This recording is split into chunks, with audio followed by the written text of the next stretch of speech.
I'm wondering how you would describe your parents, and if you would include in your description of your parents that they were helicopter parents. You know the helicopter parents, maybe today we'd call them drone parents, I don't know. But they kind of hover over you.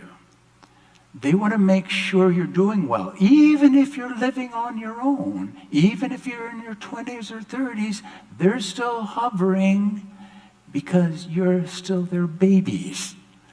They want to make sure you're clean, that you got your vegetables eaten, etc., etc. They just kind of hover over you, and they want to make sure you go to church and that you're a believer. Helicopter parents. Now, another question. Are you or have you been a helicopter parent? What would your kids say? Helicopter drone parents wanting to make sure that everything's well, that everything's doing the right thing. Paul is writing to the Philippians, and he's giving them a lot of exhortation. By the way, they're his babies in the faith. He started the church. He brought many to Christ. They're new Christians. They're his children. He uses all kind of lavish, loving language. My friends, my beloved, my loved ones. He just loves them as his children in the faith. Now the question is, when he's giving all these exhortations, is he going to be the helicopter kind of parent for him? Okay, here's where we begin with verse 14 of our text, Philippians 2, verse 14. Do everything without complaining or arguing. Sounds like a parent to me. Don't complain. Don't argue with each other. And by the way, with the Philippians letters, with most letters, when they would read this, they didn't read snippets like we do. They read the whole thing. Well, this is about the third, fourth, or fifth time that Paul says this. And you just look at the congregation as they're hearing that, and you can see some of them rolling their eyes. Again? It almost seems like he's becoming the kind of the helicopter parent here. Okay, let's move on. So that you may become blameless and pure, children of God without fault in a crooked and depraved generation. Here's what he's saying to them. I want you to be so clean and good that others will notice that you will be a pure and, the blank in the outline, distinct. Shine. In your homes, you have friends over to your place. They see how you act as a family, what you do as a family. You're distinct. When others are trying to promote a different kind of sexuality, remain distinct and be unashamed. When somebody has done you wrong, even murdered somebody in your family, you personally and publicly say, I forgive you. Be distinct so that even the news media can't avoid it. Be pure and blameless. Be distinct Christians. And how do they do that? Verse 16. As you hold out the word of life. Well, what does that mean? The wording in the original means be focused on it, like having a bow and arrow with a target. Aim for the center. Have that as your focus. The word of life. You belong to God through Jesus Christ. Have that go through your head regularly. I belong to Jesus. I'm here to honor him. I'm here to do that in my school, in my work, whatever I'm doing, will it honor Christ? In fact, I'm thinking about, maybe you could join me, setting my phone at some random time, tomorrow or sometime this week, to have it go off.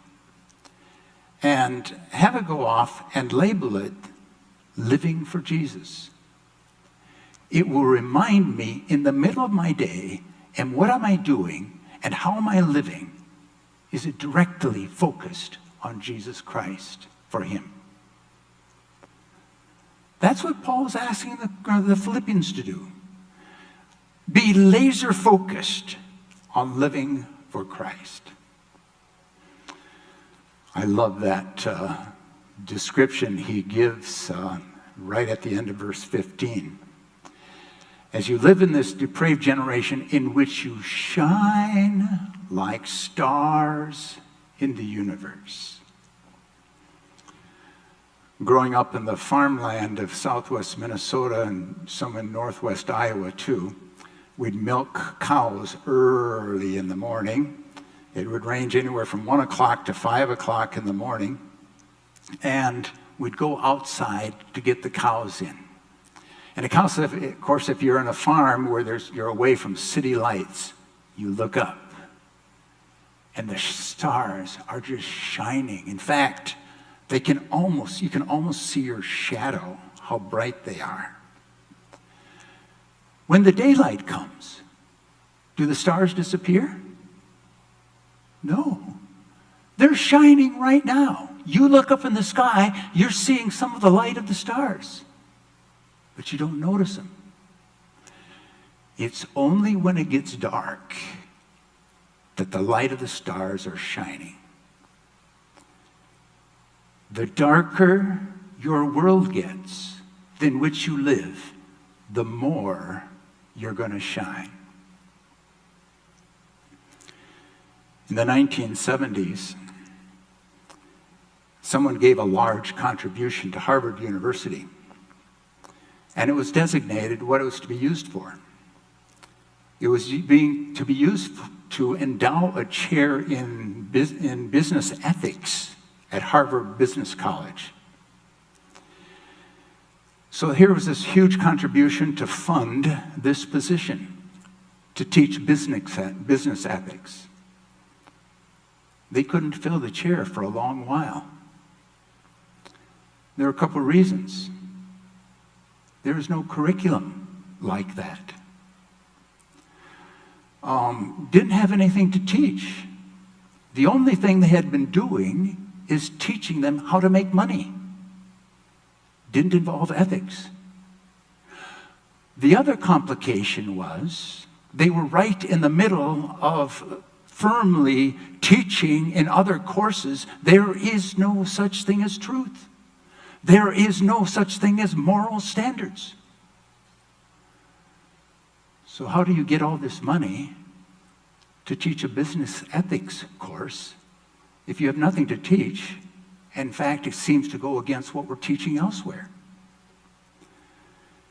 Eventually, they did fill the position, but the only thing it was used for is to teach how to follow the intricacies of law. And that's the only thing they could do. In this dark world, as it gets darker and darker, you're going to shine brighter and brighter. So let's simply be unashamed as Christians. We are going to be different. Let's not be ashamed to shine. Let's be respectful of others when they cannot be respectful. The reason we live is more than just money. We're living for bigger, higher purposes. Be steady and steadfast as Christians, following Jesus, and shine like stars.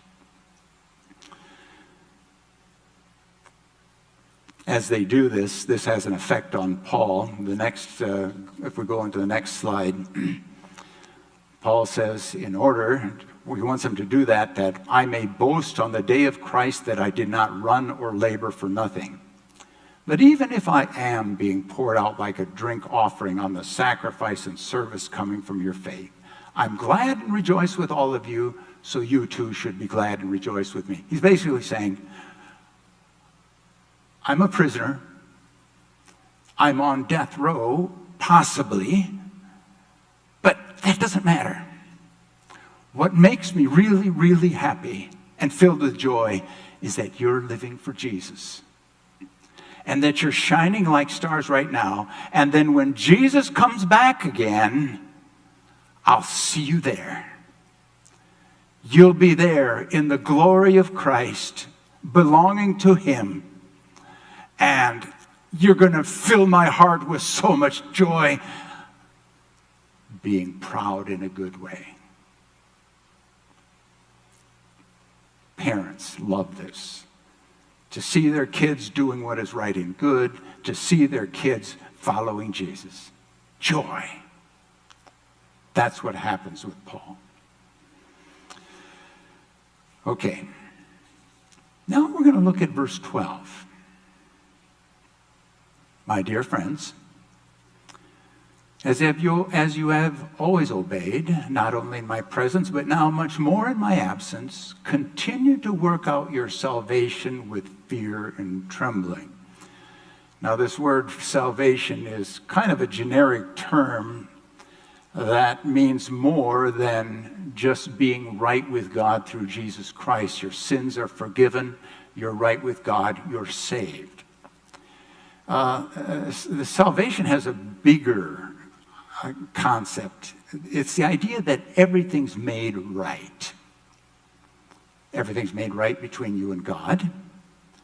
Everything's made good in your life, in relationships with others. You saved your relationship after an argument, you're back together. It could be something as mundane as your car engine not working. And you get it fixed, and it's saved, made whole, made right again. That's that word. So what he's saying here, dear friends, you're going to face a lot of issues. You're going to be like those facing life all by themselves. You're going to have to deal with difficult people. The early church is going to have to deal with doctrinal issues. How do you make decisions? How do you handle a troublemaker? How do you relate to unbelievers? You're going to have a whole bunch of things to take care of and a whole bunch of problems. To fix them, to make them right, what's he saying? You take care of it. You're on your own. I'm not going to come and micromanage you. You can figure it out. You take care of it.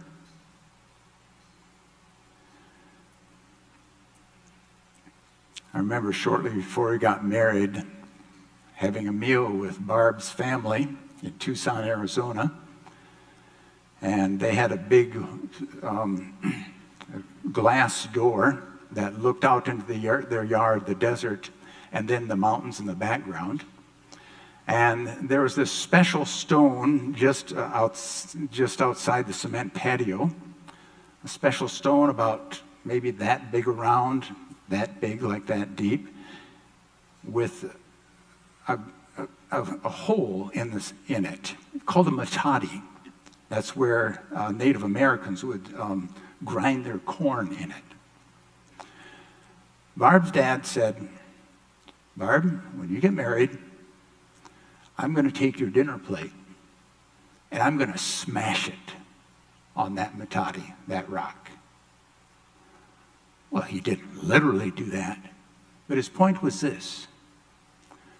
When you have squabbles with your husband, when things don't seem to be going just right, I don't want you to run home to mommy. You work out your own issues. You work out your own problems. That's what Paul is doing here. He's saying, you're on your own. You take care of it. Ooh. We can take note of that.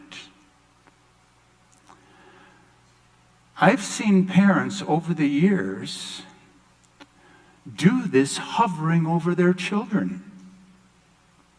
My mom tried to do that with me somewhat. You say, John, are you doing okay? Have you taken your showers?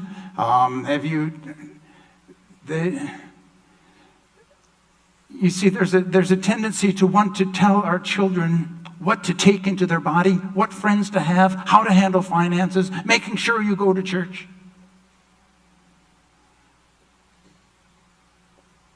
But here, Paul is saying, I'm not going to do that.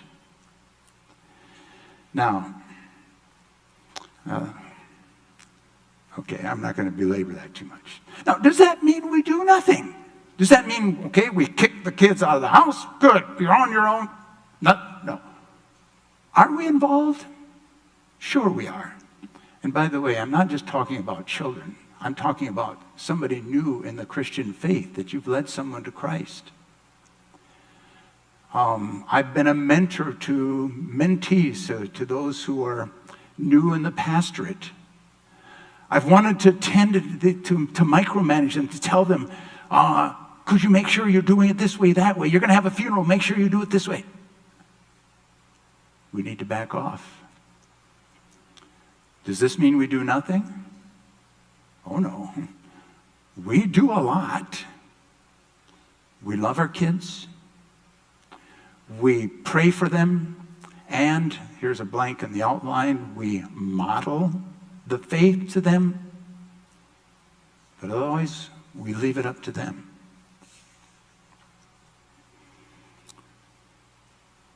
Many years ago, we had been doing our biannual family reunion, and my younger brother had been straying away from the faith, away from the church. Just didn't have much to do with it anymore.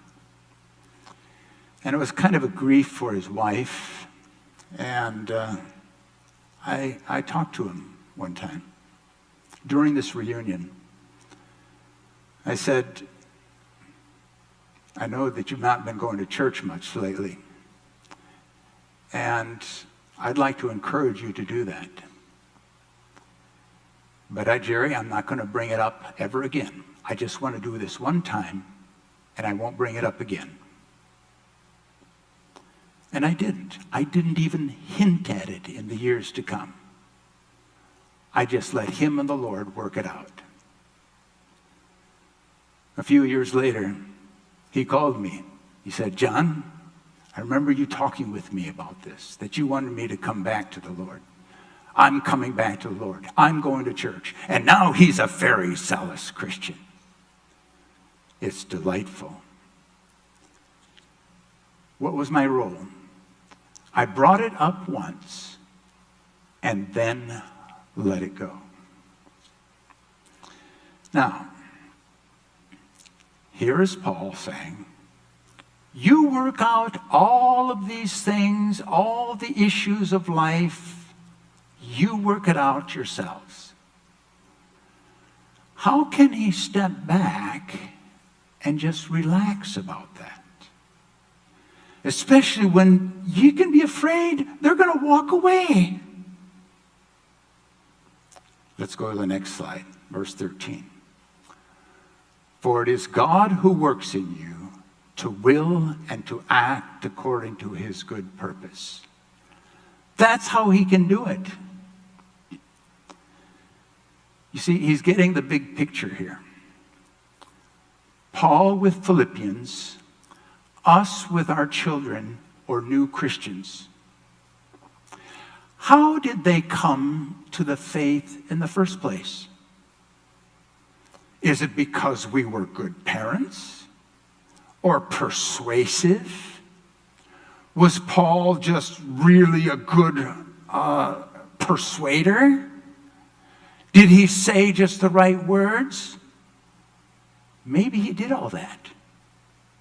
But that's not what made them Christians. What made them Christians was God worked in their heart. In fact, we're told in Acts, God worked in the heart of Lydia, so she believed. It was God at work. Paul was just his tool. We as parents are just their tools, but tools of God. God gives them faith. God is the one that walks with them step by step. That's the only reason they have a changed heart, is because God working them. And he's going to continue to work with them to the end.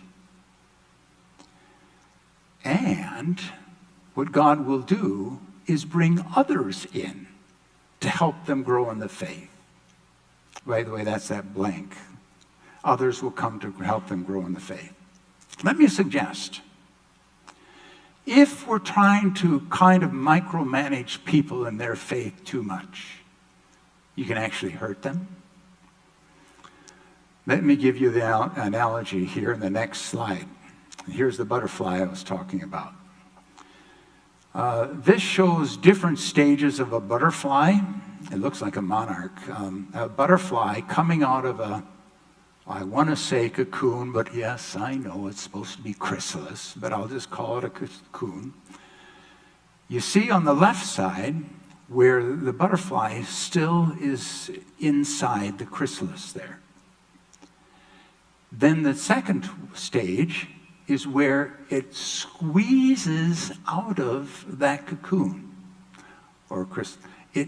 By the way, it takes a lot of effort to get out of it. It takes a long time for them to get out. It's quite a part, it's very strenuous. And then it gets out, and there you see its wings are shriveled at first because of being compact at first. Then as the wings dry out, eventually at the last stage, they're full, they're dry, they're strong, and the butterfly can take off.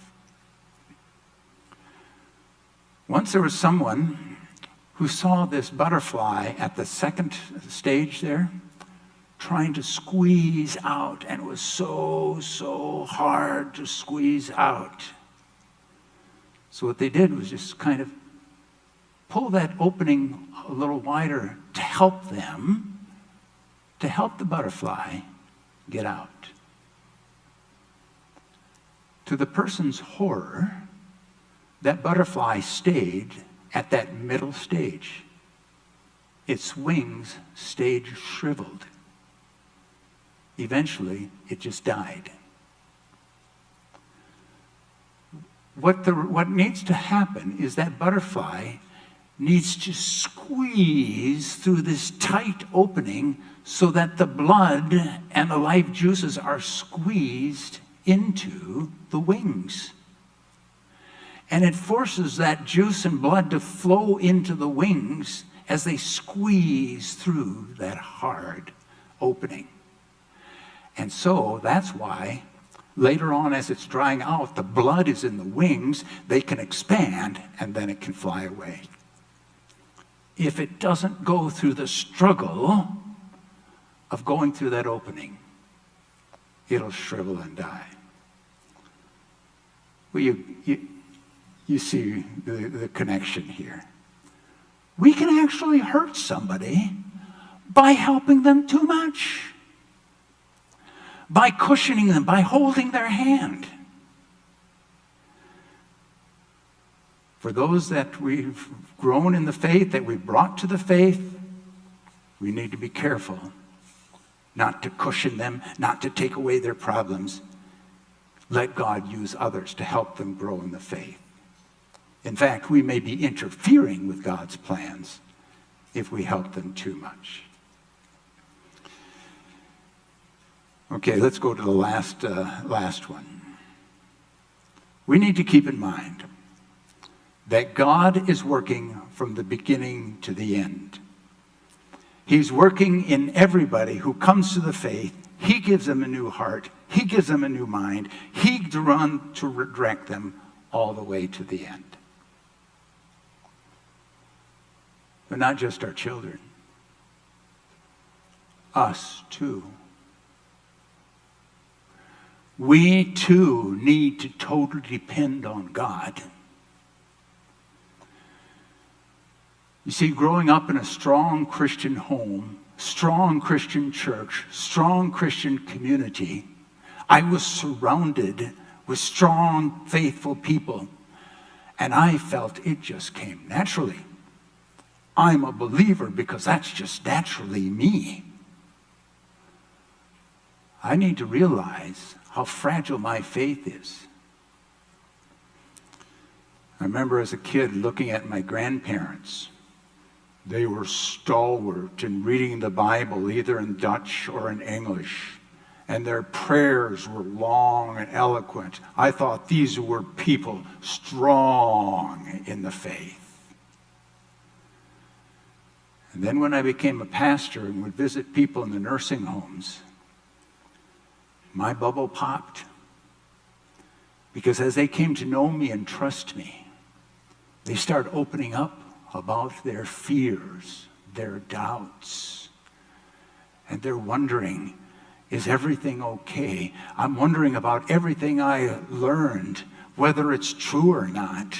And I'm wondering if at the end, God will want me at all. And then to hear the nasty, mean things they've been doing lately. I don't want to hear it, but they need to tell somebody. And then I realize how fragile our faith is, every single one of us. We are totally dependent on the grace of God. You can help me, but only God can give me a strong, vibrant faith.